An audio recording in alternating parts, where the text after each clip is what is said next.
Salutations à toutes et à tous, bienvenue dans la cabane aux histoires pour cette nouvelle Vendredi Histoire. Aujourd'hui, j'ai choisi l'album de compète de Richard Marnier, illustré par Aude Morel et c'est édité par les éditions Frimousse. Merci à eux de nous permettre de lire leurs histoires. Avec un titre pareil et vu tous les personnages dessinés sur la couverture, à mon avis, il va sûrement se passer plein de choses dans ce livre, non? Il n'y a qu'un seul moyen de le savoir, c'est d'écouter l'histoire. D'habitude, dans un album de compète, il y a un héros ou une héroïne extraordinaire. Un personnage courageux, beau et rusé, souple comme une anguille, plus fort qu'un grizzly, et souvent très intelligent.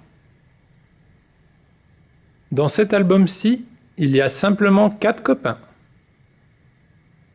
D'habitude, dans un album de compète, le héros a plein d'accessoires épatants. Une épée légendaire, l'arc le plus puissant de l'univers, une lampe magique ou un anneau qui rend invisible.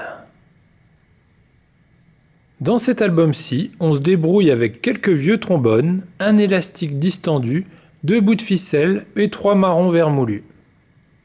D'habitude, dans un album de compète, le héros a une monture ébouriffante, un balai magique, un tapis volant, un carrosse couvert d'or, un superbe cheval ou un vaisseau spatial. Dans cet album-ci, on se déplace en basket. D'habitude, dans un album de compète, les paysages sont grandioses, le soleil se lève sur d'imposants châteaux forts, le vent souffle sur des flots déchaînés, et d'immenses forêts s'étendent jusqu'à l'horizon.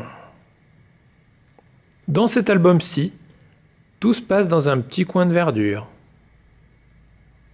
D'habitude, dans un album de compète, il y a une quête sublime, des pouvoirs magiques à apprivoiser, un trésor à saisir, un prince ou une princesse à délivrer, le monde à sauver.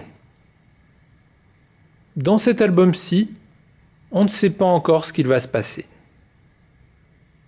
D'habitude, dans un album de compète, il y a de nombreux obstacles. Une rivière peuplée de monstres gluants, de noires montagnes, des labyrinthes infranchissables, une jungle profonde d'où personne n'est jamais revenu. Dans cet album-ci, on fait face à des orties bien fraîches, des ronces tranchantes et quelques guêpes agitées. D'habitude, dans un album de compète, il y a une sorcière à berner, un dragon à défier, un ogre à assommer ou un affreux méchant à terrasser.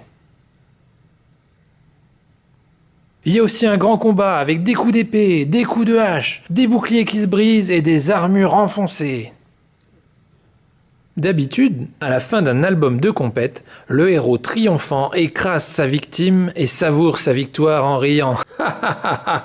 Puis, n'ayant plus rien à faire, il s'ennuie à mourir. Alors que dans cet album-ci, nos 4 héros repartent toujours vers de nouvelles aventures. Fin. Alors l'histoire vous a plu? Vous avez vu, il n'y a pas besoin d'avoir des tas de héros et de défis à relever pour vivre de chouettes aventures. Parce que la bande de 4 copains, ils s'amusent bien, ils font des tas de choses, ils construisent des radeaux, des cabanes, ils jouent au foot avec des pommes de pin, etc. Bref, toutes les choses qu'on peut faire avec nos amis quand on se voit. Et vous, à quoi vous jouez avec vos copains et vos copines quand vous êtes avec eux? Sur ces bonnes paroles, je vous souhaite un excellent week-end et je vous dis à la semaine prochaine pour une nouvelle Vendredi Histoire. Salut!